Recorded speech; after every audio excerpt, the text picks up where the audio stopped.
These documentaries were so disturbing, they were banned, buried, or nearly erased from history. Titicut Follies. Frederick Wiseman, a former attorney, set out to create his first documentary with a bold goal: to expose the inner workings of America's mental institutions. By the 1960s, these facilities were already known for harsh conditions, and Wiseman aimed to present a raw, unfiltered look inside. He somehow convinced the director of Bridgewater State Hospital in Massachusetts to grant him access, something no filmmaker had achieved before. The only requirement was that medical staff had to accompany him at all times. Over the course of filming, Wiseman captured nearly 80 hours of disturbing footage, revealing scenes of neglect, verbal abuse, humiliation, and unsanitary conditions. One particularly haunting moment shows a patient being force-fed while a guard taunts him. As the film neared release, state officials stepped in and blocked its distribution.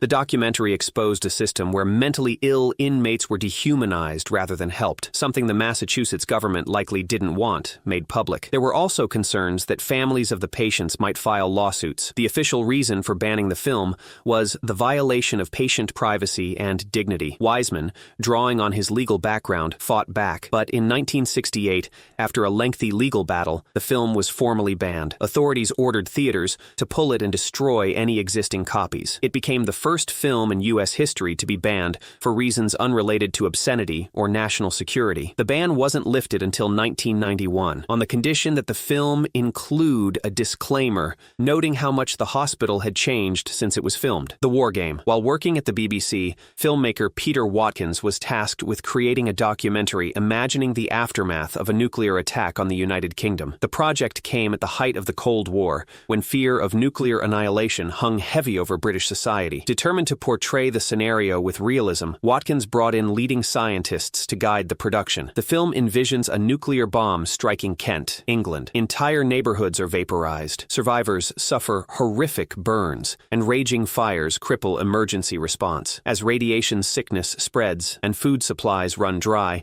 the social structure breaks down completely. Government efforts appear weak and largely symbolic in the face of total collapse. When Watkins presented the finished film to BBC executives, they were alarmed by its intensity. The BBC, being publicly funded and government-linked, consulted top officials, including the Prime Minister, before making a decision. The verdict was clear: the film would not air. Officially, it was deemed too disturbing for public viewing, though the real concern was that it might erode public trust in civil defense policies. Even so, the film wasn't buried entirely. It received limited private screenings and premiered at the National Film Theatre in London in April 1966. It later appeared at international festivals, including Venice, where it won a special prize. Still, British television audiences were kept in the dark. In a surprising twist, The War Game won the Academy Award for Best Documentary Feature in 1967. Back home, it became something of a myth, passed around by word of mouth, rarely seen but widely discussed. The ban remained in place for 2 decades. Finally, on July 31st, 1985, just ahead of the 40th anniversary of the Hiroshima bombing, the BBC broadcast the film on national television for the first time. Fahrenheit 9/11. In 2003, American filmmaker Michael Moore set out to make a documentary about the September 11th attacks, a subject so politically charged that most studios refused to touch it. At first, Mel Gibson expressed interest in funding the film, but the project eventually landed with Miramax, then under the control of producer Harvey Weinstein. The documentary opens by casting doubt on George W. Bush's victory in the 2000 presidential election, suggesting he may have been declared the winner prematurely by the media. From there,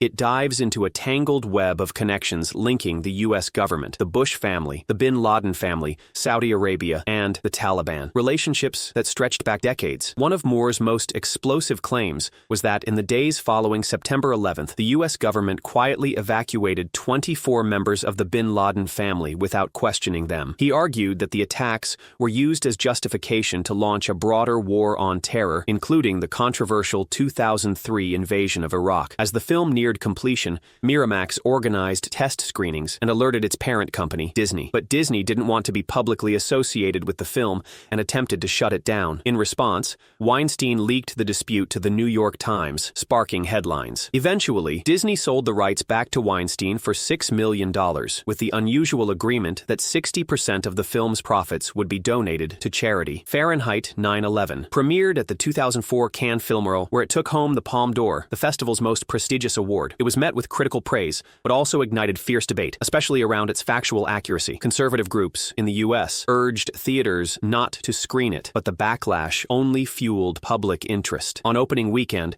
the film pulled in $23.9 million in the U.S. and Canada, making it the top-grossing movie that weekend. In just a few days, it surpassed the total domestic earnings of any documentary released before it. The film was shown in various Middle Eastern countries, including the UAE, Lebanon, and Egypt, but faced bans in Kuwait and heavy censorship in Saudi Arabia. It ultimately became the highest-grossing documentary of all time. The Cove, a filmmaker and photographer, joined forces with Rick O'Barry, a former dolphin trainer turned activist, to uncover the brutal reality of dolphin hunting in Taiji, Wakayama, Japan. What they found was a shocking operation. Local fishermen were herding dolphins into a secluded cove, where the most visually appealing ones were sold off to aquariums and marine parks around the world. The rest were slaughtered behind barriers of wire fencing and warning signs, their meat quietly distributed in supermarkets across Japan. When the Japanese government refused to grant them filming access, the crew turned to covert tactics. Using methods never before employed in documentary filmmaking, they deployed high-definition cameras disguised as rocks, military-grade thermal and night vision gear, and underwater microphones to secretly record the carnage. The footage they captured was devastating. Dozens of dolphins being killed every day in a gruesome assembly line fashion. The filmmakers estimated that more dolphins were killed in that one cove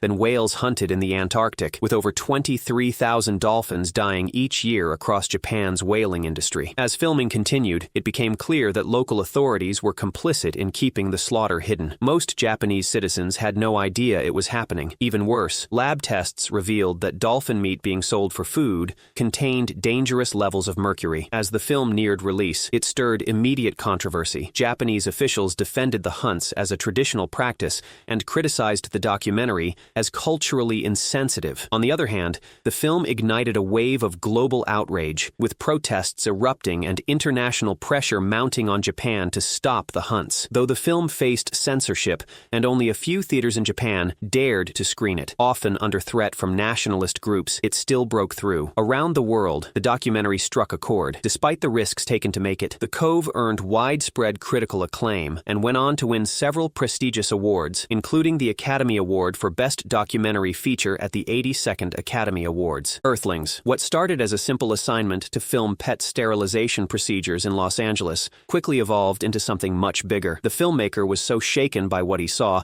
that he decided to turn the project into a full-scale documentary, one that Matsurin Seo Amonain Dauerwau Reinselt Waimain Game Is Danisher Imbonenwer at Walmain Bat 5 Massive Industries: Pets, Food, Clothing, Entertainment, and Scientific Research. Filming it, however, was no easy task.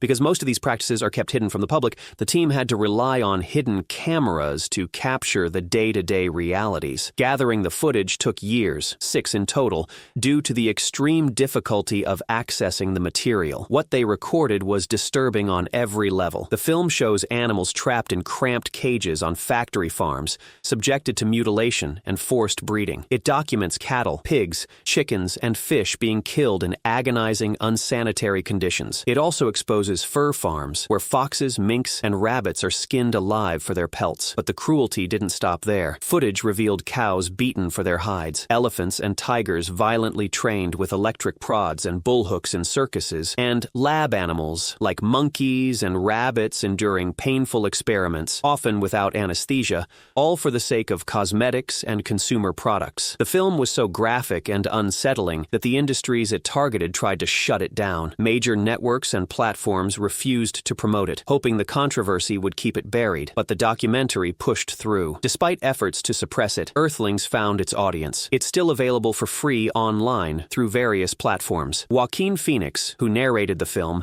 later said, "Of all the films I've ever made, this is the one that gets gets people talking the most. For every one person who sees Earthlings, they will tell their reason 3. Philosopher Tom Regan echoed that sentiment. For those who watch Earthlings, the world will never be the same. Under the sun, Russian filmmaker Vitaly Mansky set out to create a documentary that would reflect life in a society resembling the Soviet Union. Hoping to better understand his country's past, he chose to film in North Korea, believing life there was even more rigid and repressive than during Stalin's era. After 2 years of negotiations with the North Korean Ministry of Culture, he was granted limited access, 1 research trip, and 3 15-day filming sessions. Only 2 crew members were allowed to join him, and every detail, from the script to the scenes and characters, had to be approved by the government. Unwilling to rely solely on what the regime wanted to show, Mansky brought a Russian translator disguised as a sound technician. In reality, the man spoke fluent Korean and served as Mansky's undercover observer. The documentary followed an 8-year-old girl named Zinmi and her family in Pyongyang, capturing her preparation to join the Korean Children's Union on the day of the shining star, Kim Jong-il's birthday. Every evening, government officials reviewed the footage and deleted anything they found inappropriate. Realizing the entire project was being turned into state propaganda, Mansky made a bold move. He kept the cameras rolling between takes. His crew used a dual-card recording system, 1 card for the censors, the other hidden. This secret footage revealed handlers coaching people on what to say, how to act, and even how to emote. That raw, unauthorized material changed everything. Mansky pivoted the project into an expose. The footage was smuggled out of North Korea, and a second version of the film, only 6 minutes longer, exposed the heavy manipulation behind the government's carefully staged image. Once the authorities realized what had happened, they were outraged. They filed a formal complaint through the Russian Foreign Ministry, attempting to ban the film, but the effort failed. After the release, Zinmi's family condemned the film, claiming they were misled and manipulated. Her mother publicly accused Mansky of directing scenes himself under false pretenses, saying, "We thought it was about cultural exchange. We didn't know he was such a black-minded person." Despite the backlash, Under the Sun was screened at festivals worldwide and released in several countries, including Russia and South Korea. In North Korea, however, it remains completely banned. The act of killing. In 2003, American filmmaker Joshua Oppenheimer was working on a project at a Belgian-owned palm plantation near Medan, Indonesia, when he discovered something unsettling. The workers there wanted to form a union, but were too afraid. Many of their grandparents had been murdered during the anti-communist genocide of the mid-1960s. That revelation pushed Oppenheimer to investigate further. With encouragement from the workers, he turned his focus to the very people responsible for the killings. With help from a former death squad leader, he gained access to ex-paramilitary members, retired military officers from Jakarta, and even 2 former CIA agents from the U.S. What he found was staggering. These men didn't hide their crimes. They celebrated them. They boasted about the torture, rape, and execution of alleged communists and intellectuals. Instead of traditional interviews, Oppenheimer asked them to reenact the killings on camera. The resulting scenes, cold-blooded executions, mutilations, and horrific abuses, were so graphic and surreal that even the director suffered psychological trauma, collapsing from exhaustion and developing insomnia and nightmares. He later said the experience was like walking into post-Holocaust Germany and finding the Nazis still in charge. Many Indonesians who helped with the film remained anonymous, fearing retribution. While Oppenheimer received support from human rights groups and genocide survivors, the authorities were deeply hostile toward the project. Given the political tension, the film was never submitted to Indonesia's censorship board. It would almost certainly have been banned, and any local viewer could have faced legal consequences. Though not officially outlawed, the film was suppressed through fear and silence. Ironically, much of the post-production, including sound editing, took place at a state-run TV station reportedly controlled by local gangsters. The initial screenings were limited to scholars, filmmakers, and advocacy groups. But as word spread and demand grew, Indonesians began requesting DVD copies, which were discreetly distributed. Then, on September 30th, 2013, the official day of remembrance for the genocide victims, the film was made available online, free of charge, exclusively for Indonesian audiences. No Fire Zone. Scottish filmmaker Callum McRae set out to document the brutal final chapter of Sri Lanka's 26-year civil war, a period marked by some of the most horrific human rights violations in the conflict's history. Rather than shoot new material himself, McRae pieced together raw, first-hand footage captured by victims and perpetrators alike, using mobile phones and handheld cameras during the war's last 138 days, often referred to by survivors as hell on earth. The content was harrowing. It included direct evidence of war crimes, summary executions, torture, sexual violence, all caught on camera. Most of it took place in so-called safe zones, areas the government had designated as shelters for civilians. In reality, these zones became death traps as the Sri Lankan military shelled them relentlessly, aiming to wipe out the remaining Tamil Tiger rebels, regardless of civilian presence. In March 2013, McRae presented No Fire Zone at the 22nd session of the United Nations Human Rights Council in Geneva, hoping to shine an international spotlight on the atrocities. But not everyone wanted the film to be seen. India's Central Board of Film Certification refused to approve it for theaters. The Sri Lankan government dismissed it as biased propaganda. In Malaysia, the film was outright censored. In defiance of these bans, the film was released online for free in several countries where it had been restricted, including India, Sri Lanka, Malaysia, and Nepal, making sure the story couldn't be buried. Even high-level politicians took notice. British Prime Minister David Cameron called it one of the most chilling documentaries I've watched. No Fire Zone went on to earn critical recognition, receiving a nomination for Best Documentary at the 2014 International Emmy Awards and winning the BritDoc Impact Award for its powerful role in raising global awareness.